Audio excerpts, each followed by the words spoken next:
ब्रह्म ज्ञानी से जन्म है, नानक जिन प्रभु आप करे।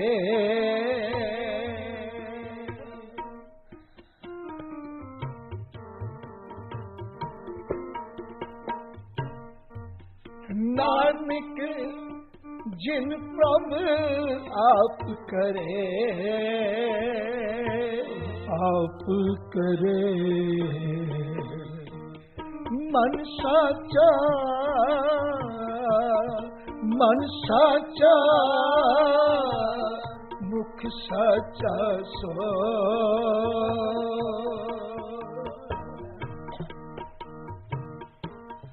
मन साचा, मुख साचा सो। अवर न पेख, अवर न पेख, एक सुबिन को। अवर न पेख, एक सुबिन को। नानक ये लक्षण ब्रह्म ज्ञानी हो।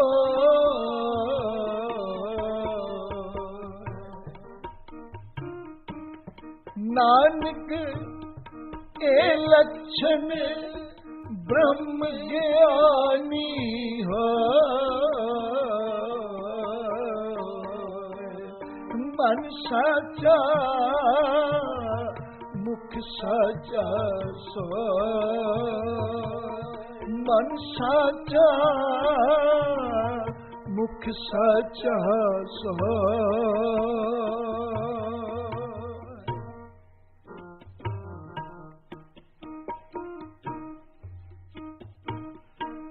सलोक मन साचा, मुख साचा सो।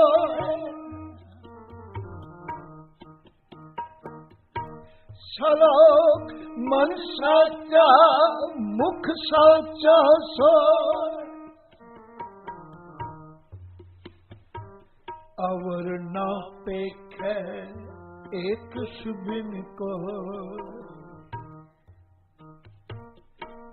नानक के लक्षण, नानक के लक्षण ब्रह्म ज्ञानी हो।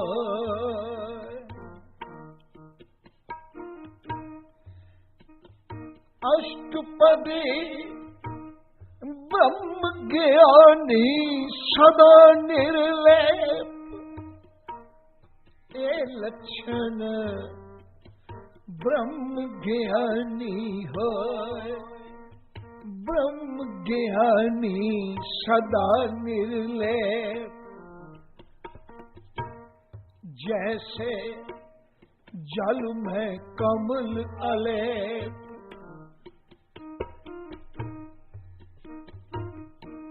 ब्रह्म ज्ञानी सदा निर्दोष।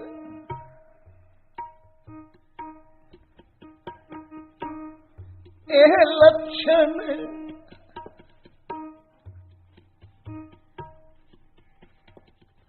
बड़ी बड़ी गिनती, बड़ी बड़ी लिस्ट पर केंद्रित कीती श्लोक विच इनिशियल करके। जिवें मैं पिछले दिन में अर्ज की सी उसमें दोहरा दें कि सुखमनी साहिब दी तरतीब है। आप सुखमनी समझ रहे हैं, इहदे विच हर अष्टपदी दे आरंभ विच एक श्लोक है ते अष्टपदी दा सार अंश केंद्री शब्द श्लोक विच है। एक लफ्ज केंद्रित कर देता है, एक ख्याल सब्जेक्ट सूक्ष्म करके संक्षेप करके दो लाइनों में केंद्रित कर देता है श्लोक में। ते अगे शुरू हुई है अष्टपदी। अष्टपदी का उसे ही श्लोक नाल गूढ़ा डूंगा संबंध है। हर अष्टपदी का अपने श्लोक नाल आरंभक श्लोक नाल डूंगा संबंध है। मान लो जिहड़ा संखेप विच इनिशियल कीता है ना सब्जेक्ट, उन्होंने अगा अष्टपदी विच पूरा निभाया है, समझाया है, उसे श्लोक का विस्तार किया है। जिवें मैं अर्ज की थी पिछले दिहाड़े में कि प्रसाद लफज इनिशियल कर देता है। काम कोद अरलो मो बिनस जाए अमेब, नानक प्रभ शरणागति कर प्रसाद गुरदेव। ये सारी अष्टपदी विच समझाया है कि वो प्रसाद की है। जय प्रसाद छत्ती अमृत खाए, जय प्रसाद सुगंध तन लावे, जय प्रसाद बसे सुख मंदिर। वो सारा प्रसाद का फैलाव किया है। इत्थे प्रसाद मंगिया, उत्थे प्रसाद दृढ़ कराया है। श्लोक में प्रसाद मंगिया, कर प्रसाद गुरुदेव। ते अष्टपदी विच प्रसाद दृढ़ कराया है कि तैनू जो कुछ मिल रहा है वो प्रसाद विच मिल रहा है, रहमत विच मिल रहा है। इसी तरह अगली अष्टपदी आ गई, उनदे विच भी आरंभक श्लोक सी। ओ सी अगम अगाध पार ब्रह्म सोए, जो जो कहे सो मुक्ता होए। सुन मीता नानक बिनवंता, साध जना की अचरज कथा। उथे सी साध संगत की गल स्पेशल इनिशियल कर देता।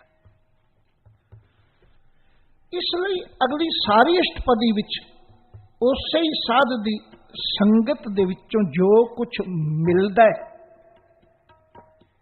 जो प्राप्ति है, वो समझाई गई। साध के संग मुख उज्जल होत, साध संग सगली मलक होत। साध के संग मिटे अभिमान, साध के संग प्रगटे सो ज्ञान। साध के संग बुझे प्रभनेरा, साध संग सब होत नबेरा। उसे नूं दृढ़ कराया गया विस्तार नाल। उनदे विच संखेप विच सब्जेक्ट दे दिता गया श्लोक विच। अष्टपदी विच समझाया गया कि साध संगत नाल की मिलता है। हुण इत्थे अगली अष्टपदी शुरू हुई। इनदे विच भी ओही तरतीब वरती गई। और तुसीं देखोगे कई बार असीं पाठ करने हैं, पर इन्हां गल्लां नाल नाल समझना जरूरी। तरतीब बाणी दी की है, इत्थे भी इसे तरह, पर एक फर्क है। इत्थे हुण ब्रह्म ज्ञानी लफज जिहड़ा है, ब्रह्म ज्ञानी भावें हार तुक नाल जुड़ रहे, पर ब्रह्म ज्ञानी केंद्रीय सब्जेक्ट नहीं। केंद्रीय सब्जेक्ट है लक्षण। आ समझना, लक्षण जिन्हां दे आधार ते ब्रह्म ज्ञानी का पता लगता है, जिन्हां दे आधार ते ब्रह्म ज्ञानी दा स्वरूप समझा जाता है। इत्थे हुण केंद्रीय सब्जेक्ट है लक्षण। मैं दोबारा तो पढ़ दिया। मन साचा मुख साचा सोए, अवर न पेखे एक बिन कोय। नानक यह लक्षण ब्रह्म ज्ञानी होए। लो इत्थे लक्षण का मसला है,